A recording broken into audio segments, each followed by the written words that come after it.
G'day, fellas, and welcome to game number 1, 2, 3, 4, 5 in the series between Beastie QT, who spawns in on the southwest side of the map, playing the Delhi Sultanate, and his opponent, who spawns on the northeast side of the map. We've got Casper playing the English.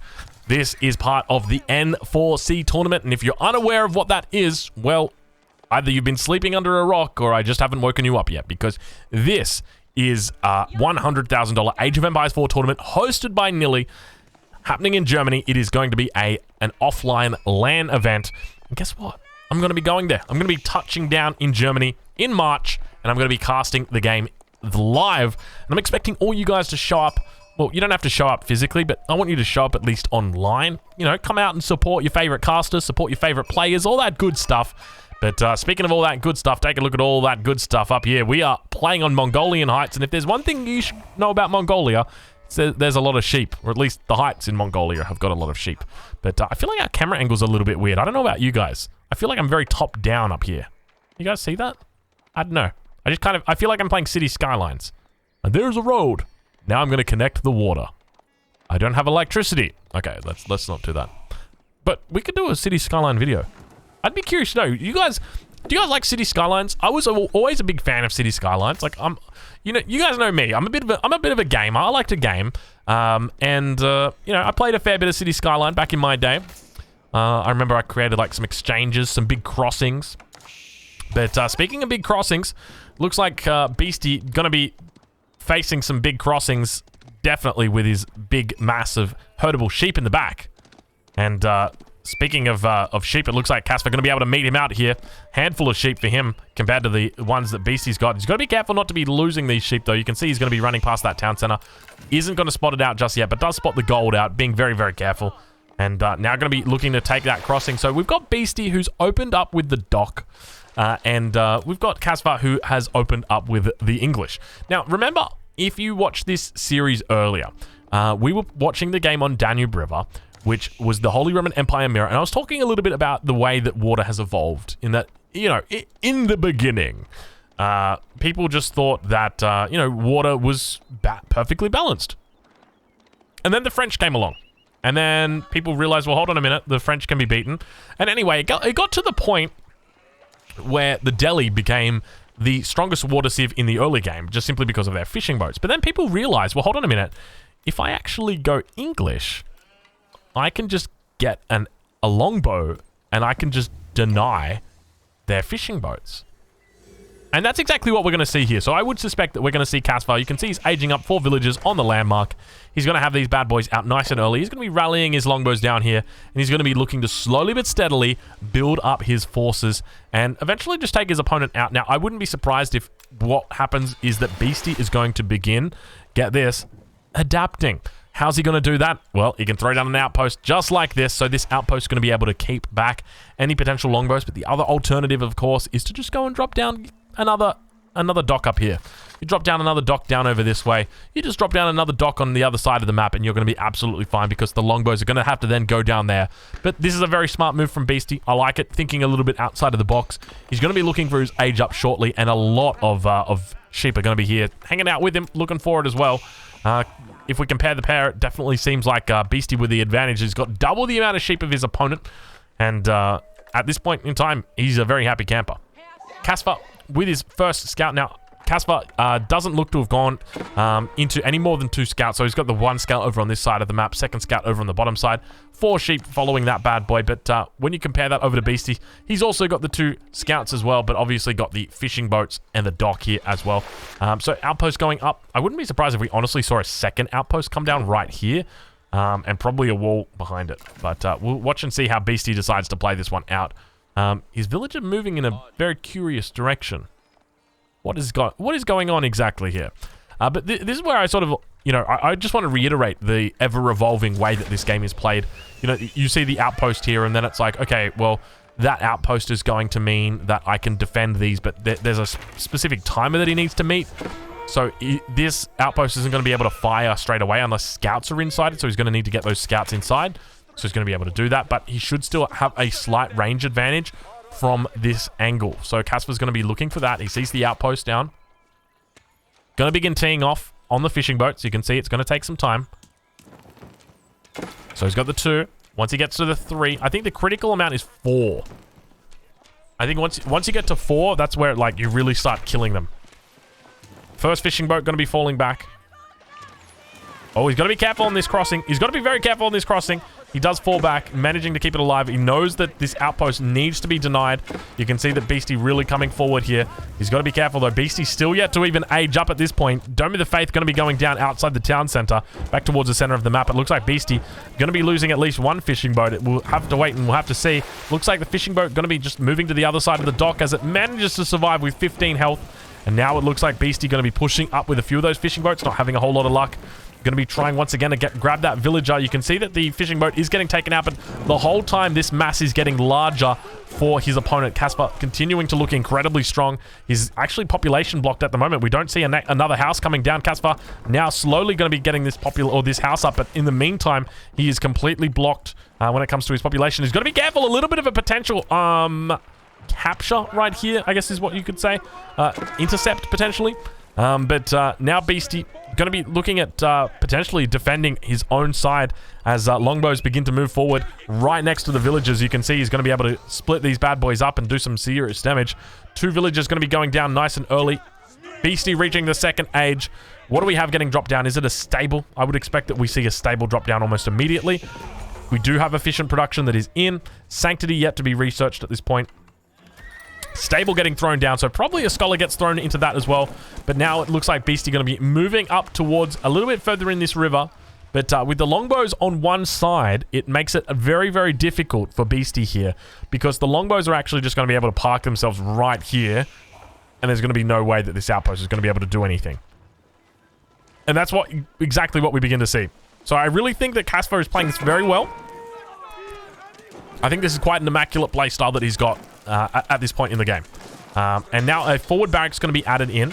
Now, I don't think Beastie has seen this stable, but he's going to be very easily able to assume, well, they've only got longbows. My enemy is probably going to make some spears. Now, if he can use these fishing boats to actually cut off the reinforcements of the barracks, but the main issue that he's going to have is that this outpost is doing significant damage to these fishing boats. Up towards the north, it looks like the majority of fishing boats have actually been sunk. Casper doing a good job of cleaning this up so far. And now back towards the center. I want to check in on the base of Casper, see exactly what he sees. Blacksmith going to be going down here. A lot of wood in the bank, so probably going to be looking at getting down a battering ram as soon as possible and try and finish this one out nice and early. 3 horsemen coming up. That's going to be a very, very quick death up here, as we will watch the horsemen try their best. Or rather, we'll watch the longbows try their best. A fourth horseman coming in. A lot of stabbing going to be had, but I don't think any more of these horsemen are actually going to be dying. He does look like he is focusing that one down. Yeah, so that one does go down, but definitely a bit of a throw right there. It was a very obvious, that seemed pretty obvious to me that was going to happen, but I think Casper's done a pretty good job of shutting down the fishing economy. Still a lot of fish out here, though, for Beastie, though. So he's only sitting on 5 fishing boats at the moment. So now Casper, we'll have a look and see what he looks to adjust to. So it comes really back down to that adaptation. What he looks to do. Does he look to go to the castle age and potentially look at getting a king's palace? Keep in mind his opponent is on water, so he's going to need to be cognizant of the fact that there is a window for his opponent. Longbow's now beginning to push out. Outpost in the middle is grabbing up those arrow slits, but once again, it looks like the horsemen are going to be able to have the numbers in this situation. There is a single spear that's going to be coming out. It looks like it's going to get focused down by the horsemen. Horsemen managed to actually get taken out. He's got to be careful. That is an English town center. We saw exactly what happens when you go close to an English town center a little bit earlier in the day, and I suspect Beastie's probably going to be very aware of the power of the English town center, and probably doesn't want to go anywhere near it. Arrow slits now coming through for both players. So they're going to be firing non-stop at each other's buildings with those arrow slits. But now it looks like Beastie up towards the north is beginning to settle down. He's got the scout out, and he's quite a happy camper. Blacksmith also going to be coming down for Beastie when it comes to his production or his upgrades. Let's take a look and see what we've got. 1, 2 coming in. It doesn't look like a mill. Yeah, there's no mill. Beastie yet to drop a mill. So no wheelbarrow coming through. None of those upgrades coming through just yet. But obviously, he's got the double lumber camps, the double mining camps. Blacksmith now going down archery range as well. We'll have a look back over on Casper's side, beginning to diversify his investment into farms a little bit more, and looking quite good as he does it.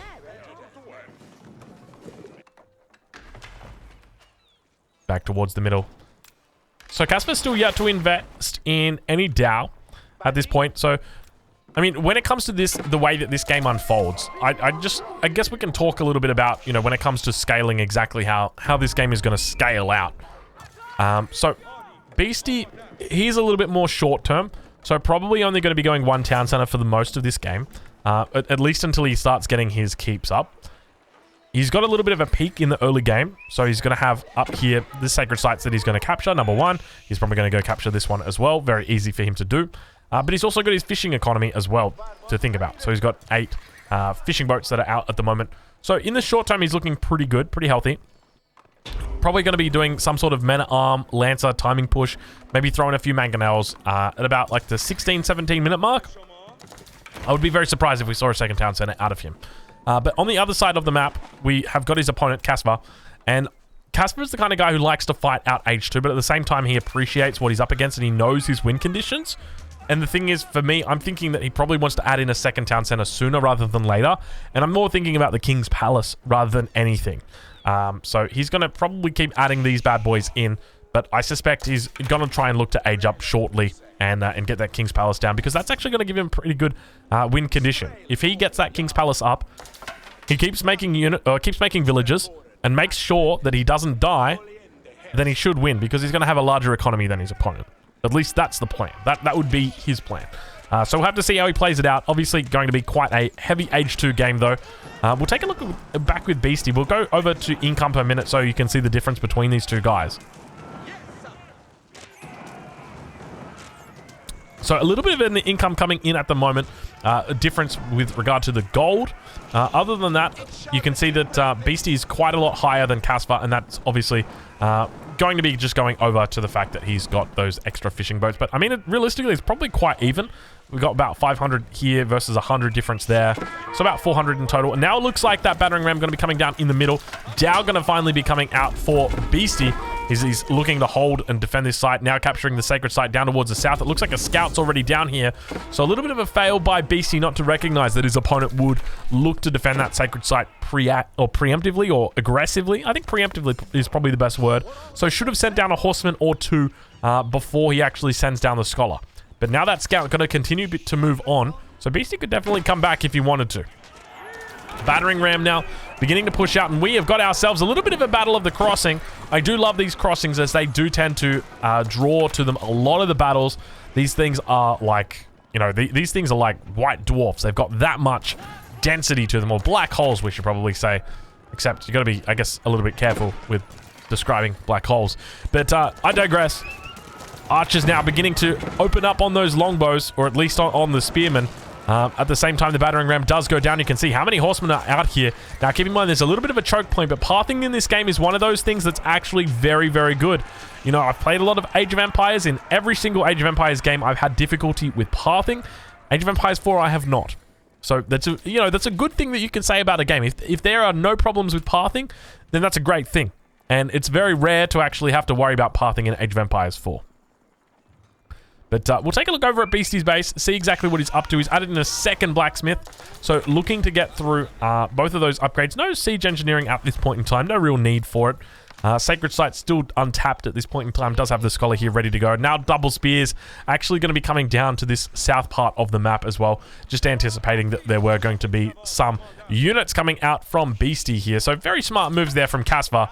And now Casper continuing to add more and more battering rams in as the second one does come down. And I really feel like at this point, Casper is on a timer because he's not going for his second town center. So let's talk about what does it mean to be on a timer? To be on a timer means that there is a window for you to have a successful attack. And if you don't have a successful attack and do meaningful damage in that window, that your timer runs out and that you will lose the game. Whether that be just simply because your enemy outscales you or because your enemy has a better economy than you or whatever it is. It just means that you're on a timer. And Casper, at the moment, he is on a timer. And I think he senses that. To respond to your timer, there are a couple of different things that you can do, as I mentioned before. So if I was in Casper's position, I would probably be thinking a little bit more about age 3. Whereas Casper is like, you know what? I'm just going to go all in. So whether that means that he stops making villages, no, he doesn't. He's got 1, 2, 3, 4, 5, 6, 7, 8, 9 villages in queue.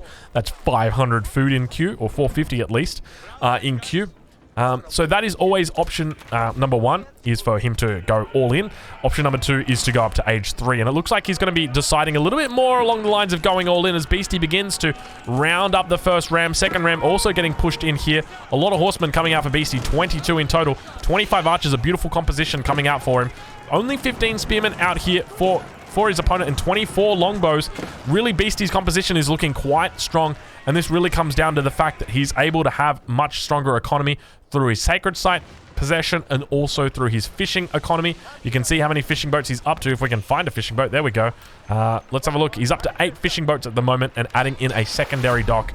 But now that second sacred site down towards the south is going to begin ticking over towards his opponent. And Beastie going to be looking incredibly strong in this game. And at this point, you've definitely got to give the lead to Beastie. He's managed to maintain his water economy. He's managed to secure up at least 1 sacred site. The second sacred site is getting slowly secured up. And at the same time, the English player is really just sitting on 1 town center. And he knows that he needs to close out the game, but he has... It's almost impossible for him to do that because he doesn't have the numbers to actually get across. And you heard exactly what I just heard. It's the compound of the defender getting put down.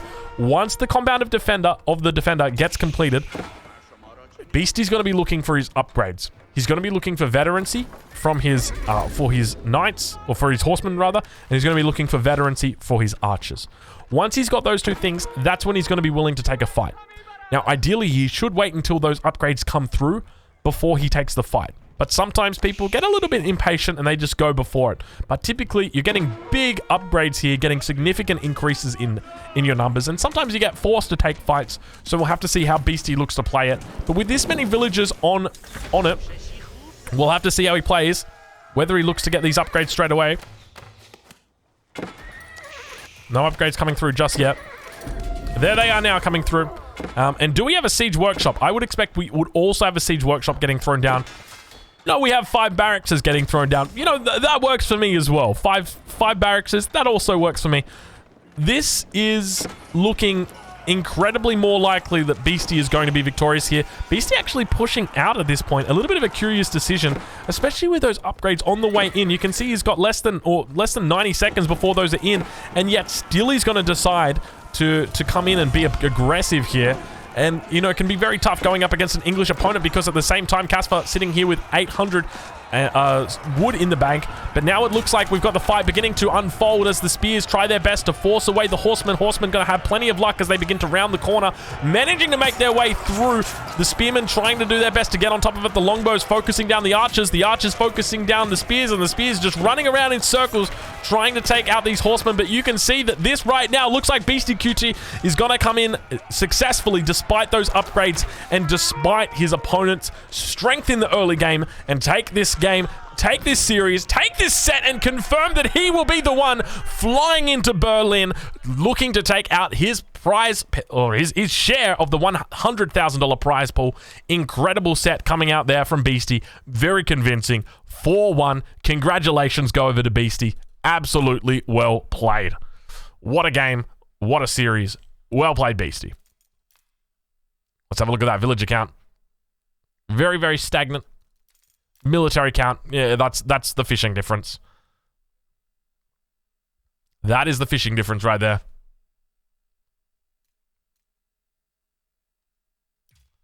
That is the fishing difference. Well, fellas, if you're watching this on YouTube, I hope you guys enjoyed it. That was a pretty good series. I'm happy with how that went. I think the Holy Roman Empire game was definitely the highlight for me. Let me know in the comments what you thought about the series, and especially about that last game that we had as well. I'll be providing you guys further updates with regard to N4C, and I look forward to seeing you guys further. But thank you so much for watching this series, and I'll be pleased to tell you that there's going to be a lot more content coming up from the N4C. So thank you so much for watching. We'll catch you guys in the next one.